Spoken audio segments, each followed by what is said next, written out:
কি করছো? ঝুমা বৌদি ডাকছে তো, ফোন করতে বলছি। যাও যাও যাও যাও, ফোন করো, ফোন করো। পাগল হয়ে যাচ্ছে, পাগল। ভাই কি বলছিস, তাই নাকি? ঝুমা বৌদি, দাঁড়া দাঁড়া।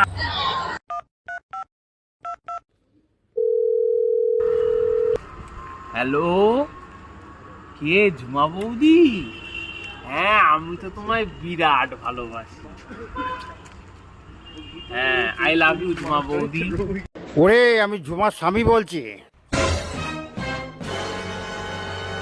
আপনার ফোনে যদি এরকম ফ্রড কল আসে, আপনি আপনার নিকটবর্তী থানায় যোগাযোগ করুন। এটি একটি সাইবার চক্রও হতে পারে। ভালো থাকবেন, সতর্ক থাকবেন, সুস্থ থাকবেন।